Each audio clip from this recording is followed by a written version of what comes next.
Hai, apa kabar kalian semua? Aku doakan kalian semua selalu sehat dan selalu bahagia. Kisah diawali dengan tim Letnan Go juga Letnan Go diserang oleh anak buah Pak Min. Mereka berjuang semaksimal mungkin dan tidak ada yang membantu mereka. Walau rasa takut dan rasa sakit itu jelas ada, dalam hati ingin melarikan diri, tetapi jiwa berkata lanjutkan dan teruslah berjuang karena kaulah pemenangnya.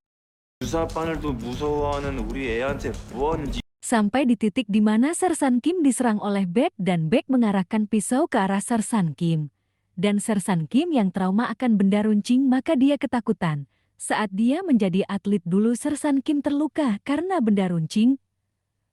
Dongju datang untuk menghajar Baek, jelas Baek bukan tandingan Dongju, mereka semua menang karena main keroyokan. 아주 인상적인 날이 될 거야.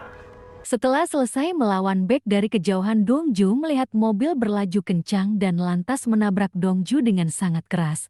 Dan ternyata orang itu adalah Pak Min. Walau sudah menabrak Dongju dengan sangat keras, dia justru merendahkan Dongju. Dan tak lama setelah itu mereka membawa narkoboy itu. Hana yang jelas tidak ingin menyerah. Hana mengeluarkan seluruh tenaganya dan menaiki truk kontainer itu. Mereka semua kebingungan mencari keberadaan Hana, bahkan dihubungi ponselnya pun tidak bisa. Rekan polisi dari Letnan kini sudah berdatangan, tetapi penjahatnya jelas sudah kabur. 영희도 상태가 안 좋아. 병원으로 이송했는데 허리가 아작난. Pak Min jelas sangat teliti, sebelum menyerang dia sudah mematikan semua CCTV sekitar tempat itu, jadi tidak ada bukti kuat untuk menuduhnya. Dongju juga Sersan Kim mencari jejak Hana dan berusaha mencari tahu keberadaan truk kontainer itu.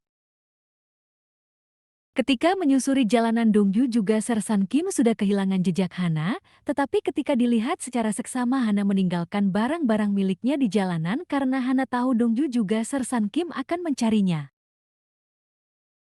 Sepatu, jaket, ponsel, bahkan tank top Hana juga dibuang agar rekannya menemukan jejak dirinya.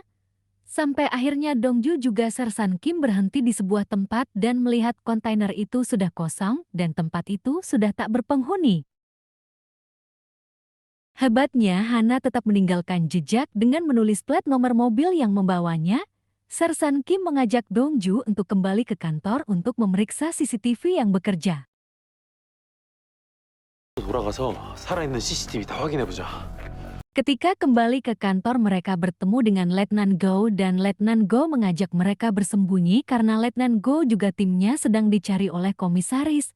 Dahe yang juga kepercayaan komisaris berusaha membantu tim Letnan Go. 끝났으니까 뭐라도 나오겠지. 에? 재홍이 형 병원 Letnan Go juga timnya mendatangi tempat pegadaian itu dan merencanakan sesuatu. Jelas Letnan sangat akrab dengan pemilik pegadaian. Tetapi mereka semua sudah buntu, tidak ada titik terang. Tetapi tiba-tiba ada panggilan masuk pada pemilik pegadaian dan dia mendapat informasi kalau elang botak akan kabur. Maka tim Letnan Go memutuskan menemui elang botak dan mencari informasi. Elang botak yang awalnya tidak ingin memberi informasi setelah didesak, maka dia mengatakan sedikit informasi dan elang botak juga menyarankan untuk mencari informasi dari kelinci emas. Tetapi kelinci emas yang ditemui justru bungkam karena sebelumnya Pak Min sudah menemui kelinci emas dan menjadikan adik kelinci emas sebagai tawanan. Mereka yang belum menemukan titik terang maka memutuskan untuk mengecek semua kejahatan dari kelinci emas. Mungkin saja dengan begitu mereka menemukan titik terang. Sedangkan Hana yang ada di tumpukan boneka yang berisikan narkoboy sudah berada di pelabuhan. Dan Letnan Go mendapat panggilan dari Deyang. Dia mengabarkan semua polisi di Insang tidak bisa membantu Letnan Go dikarenakan wali kota mengalami luka di kepalanya gara-gara demo. Itu semua memang rencana dari Pak Min. Pak Min dan semua rekannya sedang mengadakan pertemuan dengan orang Jepang. Dan tampak orang Jepang tidak senang karena barang tidak tepat pada waktunya. 약속을 어겨서 물건을 믿을 수 없다고. Barang narkoboy satu persatu mulai diturunkan dan Hana masih di dalam tempat itu, dan kini Hana mencoba keluar dari tempat itu.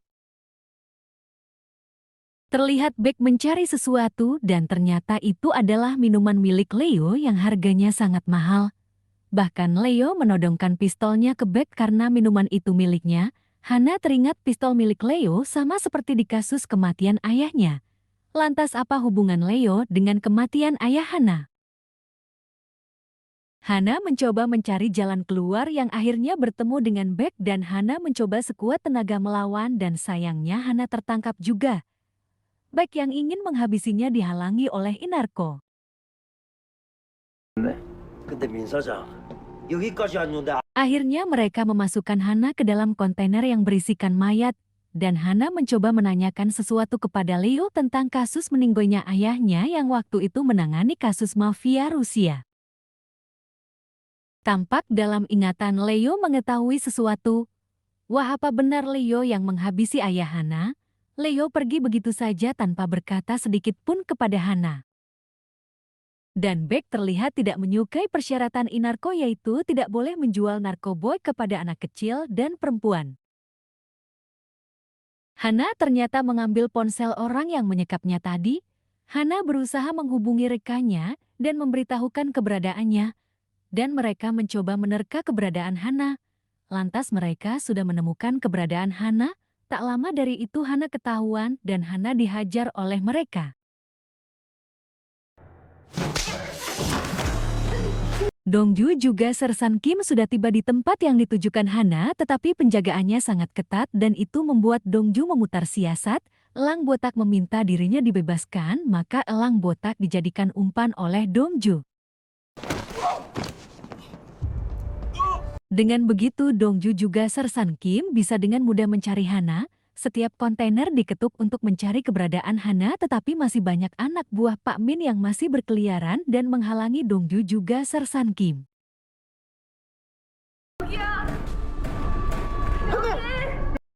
Dan akhirnya Dongju menemukan Hana. Betapa senang hati Hana dia bisa diselamatkan. Kini tantangan mereka adalah harus menghadapi anak buah dari Pak Min. Walau mereka agak kesulitan melawan karena lawan mereka cukup banyak jumlahnya tetapi mereka melawan tanpa henti dan berusaha sekuat tenaga mereka untuk menyelamatkan diri. Sersan Kim yang terdesak dibantu oleh Dongju. Tetapi tampaknya keadaan Dongju tidak baik-baik saja, tetapi Dongju tetap ingin menyelamatkan Hana juga Sersan Kim, maka Dongju memutuskan melawan mereka semua dan menyuruh Sersan Kim juga Hana pergi. Dan Dongju menghadapi mereka sendirian. Tetapi pelarian mereka berhenti karena anak buah Leo menghalanginya dan muncullah Leo untuk menembak Sersan Kim. Dongju melihat apa yang terjadi, maka Dongju berlari menghampiri Sersan Kim.